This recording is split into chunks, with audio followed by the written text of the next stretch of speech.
What's up, YouTube? I am back with another video, and in this one we are going to talk about shooting with the diffuser that's in a 5-in-1 reflector. I was doing a session a couple days ago and I was working with a reflector, and as I was taking the cover off to flip the sides on it, I thought, what a great idea to show you guys how to use the diffuser to do portrait shots with in a pinch, or if you don't have an umbrella, or if you just want something that kind of gives you a bigger spread than what an umbrella would. Now this reflector here, I think it's like a 3 foot by 5 foot or something like that. It's the bigger one. Normally you see the round one. So this is a bigger one, but it would work with any one. If you have a 5-in-1 reflector, this is the number 5. The diffuser part. So normally you see people use these outdoors to diffuse the sun or some sort of harsh lighting and make it softer, but you actually can use it in studio type sessions or anywhere really. Now, the thing about this diffuser, it's not going to be as good as using a silk that is basically the same thing, but the material is really designed for you to be shooting flashes and strobes through. This isn't going to be as good as that, but for what it is, this is really good and it's really cheap. You can get 5-in-1 reflectors really cheap, and you get this in that reflector. So for the cost and the ease and the portability, it's a great tool to have in your kit. If you're out, if you're on the go, and you just need to be able to diffuse light in a pinch, this will work really well. So I'm simply going to show you kind of how you can use it, and we're just going to take some portraits so that way I can showcase that, and we'll go from there. So the way that I am going to mount this up, there's a lot of different ways that you could do it, but to keep it really easy, what I have is this, hopefully you could see that. It's basically a clamp that has, if you ever seen the umbrella brackets, it's basically an umbrella bracket with a clamp on the top of it. So you can put this on a light stand, and then you can clamp whatever you need to clamp. So I actually specifically bought these to be able to clamp my reflectors on, because I don't particularly like using the reflector holders. They are convenient and they work well, but they're kind of cumbersome to use. But if I need to be able to like position it a certain way, I will use a reflector holder. But if I just need it up, you know, just to bounce some light back in, these work really well. I think I got these off of Adorama or B&H, one of the two. And I think they were like 15 bucks a piece or something like that, but they really come in handy. So that's what we're going to use for this, to be able to put it on the light stand. Then we're going to attach the diffuser to that. We're going to shoot through that. Okay. So before we do that, let's first just take a test shot.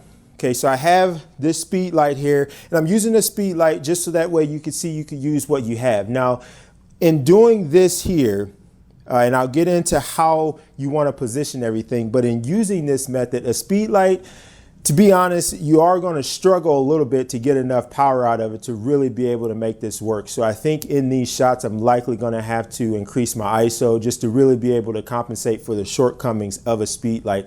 They're simply not that powerful, and these work well with distance, and I'll show you that in just a moment. So just keep that in mind. If you're using a speed light, you're probably going to have to work with your ISO a little bit, and that can be challenging because you do want to make sure that your ambient isn't affecting the shot. But if it is a little bit, that's not a terrible thing. Okay, so just work with what you have and go from there. Okay, so we've got this speed light set up here, got the mannequin over here. So let's just take a test shot so you can see, because I want to be able to show you the difference of shooting with a flash bare versus using this diffuser.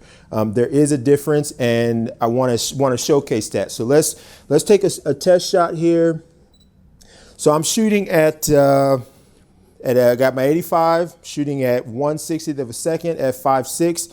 I am at ISO 200. Flash power is at half. That might be 2. Let's go down to 1/4 and let's take a shot. Okay, so you can see that shot right there. You can see that the highlights, especially on her cheek area, they're a little harsh. And the shadow, if you look at that shadow on the right side of the nose, you can see that that is a very defined, hard shadow, and that's what you would expect when you're shooting with a bare flash. Okay, so now what we're going to do is I'm going to just put this up. Now, again, I have limited space in my apartment here, so I can't exactly set things up in a way that might necessarily be considered ideal, but you can still work with what you have in the space that you have, okay? So we're going to take our clamp, and like I said, it just goes on the top of a light stand the same way an umbrella bracket would. This actually has an umbrella bracket in it. You could put an umbrella in it as well. Okay, so put that on the light stand and we simply clamp the diffuser on. And again, this is a bigger one. If you wanted to, you could take 2 light stands and have a clamp on either side if you wanted to. This works well for what it is. It isn't necessarily pretty, but it gets the job done. So let's just go ahead and raise that up a little bit. Okay, so inevitably, now normally in these cases, I would use a light meter. I just did a video on light meters. Normally I would. I'm simply not doing it now because I just want to keep the video moving. So if you were doing an actual session, I would likely use a light meter just to make sure that I'm getting the exposure that I'm expecting. Okay, so since we're putting something in between the flash and the subject, we are most certainly going to lose some light. So let's just keep it at 1/4 power and let's see what we get, and then we'll adjust. Okay, so that is that's a touch dark. So let's go up to 1/2 power. Take that shot again. Okay, and so I have both of those images on the screen side by side, and you can clearly see the difference between the bare flash and the shot with the diffuser in place. Specifically, let's look at a couple areas. One, let's look at the shadow on the subject's right side of her face. We've almost eliminated that shadow entirely. I mean, there's still a little bit of shadow on that side in terms of exposure, but the shadow itself has almost been eliminated. The shadow on the right side of the nose has been greatly reduced. The highlights are much softer. So you can clearly see that there is a huge difference in using the flash versus using the diffuser here itself. Now, of course, using the diffuser is basically like using an umbrella. Okay, so if someone is saying, yeah, you're basically using an umbrella, this is what you would expect. It is doing the same thing.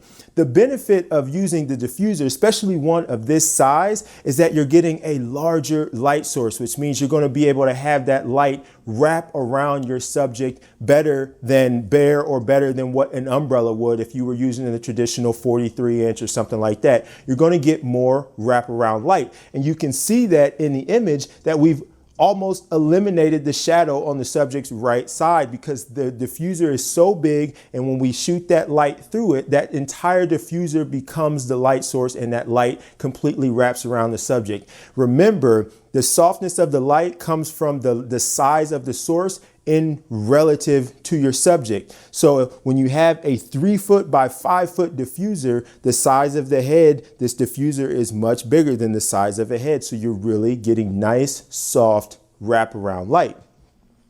Okay, now in terms of where you place your flash, when you do this method here, which it's a little different than what you think with the umbrellas, although it's actually kind of the same, but you don't have as much freedom to do this.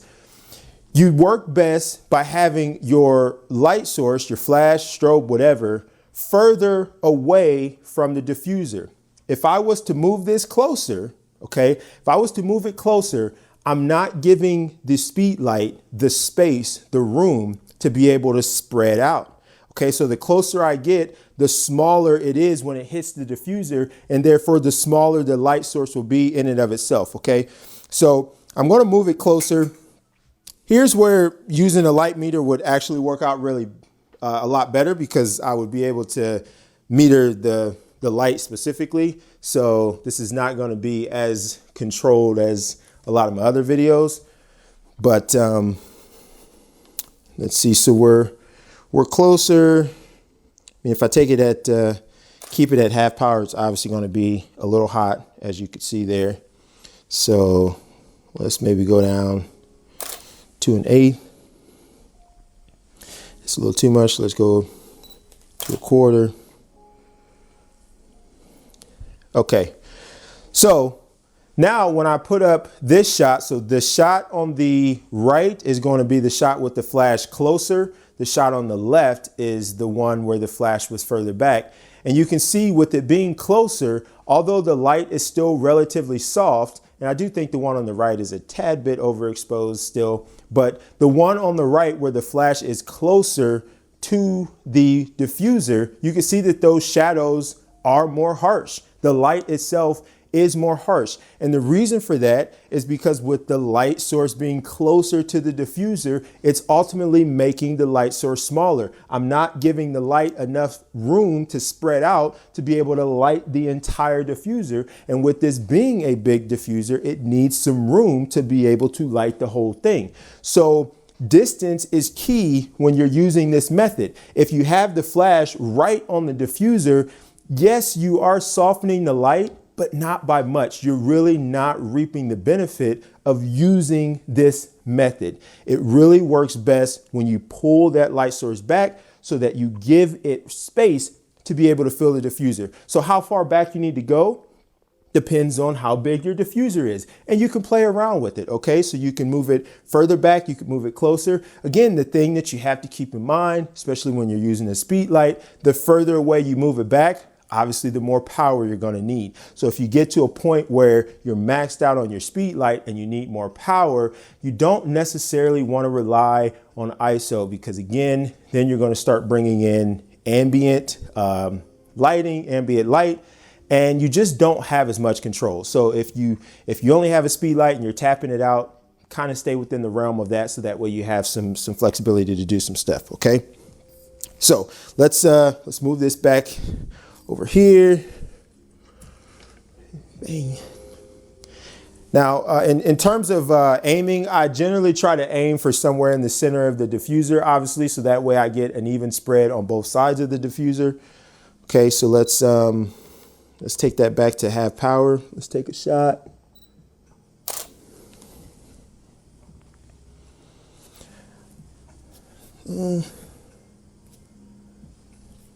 Looks a hair underexposed there. Okay, so there we are. We're back to that. So that's that. Now you basically can use this diffuser the same way you would use an umbrella or a softbox or any other modifier in terms of positioning. Now, of course, with it being as big as it is, that's going to limit you a little bit from what you can do, but you do have options. Okay, so if we wanted to do, let's do more of maybe like a side light. Okay, so we can kind of bring this in here, bring it in nice and close, and then let's take our speed light. Let's put that over here. Okay, so let's take that shot and see what we get. Okay, that's a little hot. So let's go to a quarter power, see what we get. So again, this is where you can see, this is why I personally prefer to use a light meter, because I don't like doing it this way where I'm just taking shots to try to see how it looks, and it's just not the most ideal for me. Okay, so there you go. That actually looks really good. I like that. And you know, if you wanted to fill in the shadows on the right side of the subject's face, you could simply bring in a reflector, or you could bring in another light source to put some light in there. And then also, if you wanted your background to not be as lit, you would pull your subject off of the background. For the sake of space, I generally have to have my subjects pretty close to the background, especially really when I'm doing videos, not when I'm doing normal shoots, just so that way I have room to set all this stuff up to be able to record. But if you wanted that background to be darker, you could just pull your subject away. Okay, so you could do it that way. We can kind of do some broad light. So we could actually bring this over this way. You won't be able to necessarily see me when I take this shot, but I'll put the image on the screen, and that's probably all you really care about. Okay, so being here, I have the flexibility to really bring that flash back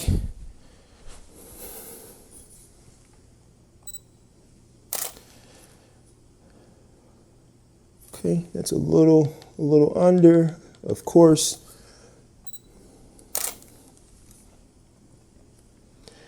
So you can see there on the screen, I have this image. So you have a nice broad lit. So if you were doing like a beauty type shot or something of that nature, that would work out very well. So let me move this back out the way.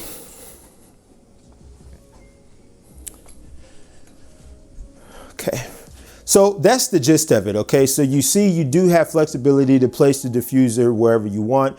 And if you wanted to diffuse it even more, you could take 2 diffusers and put 2 diffusers up there. And then that's going to soften that light even more. Now, again, by adding another one, you're going to lose another stop of light. So if you're dealing with speed lights, I know I've said it multiple times already, but if you're dealing with speed lights, this method of shooting does come with its limitations. But if you're shooting, you know, with an 8200 or a 400, say, you know, one of the powerful strobes, you'll be totally fine to do this. It will work out really well.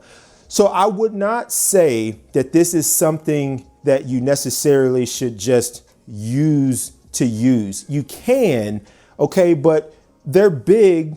And if you were like outside or something like that, I wouldn't use this just by design on a studio session. I would rather still use a softbox or an octabox or something like that.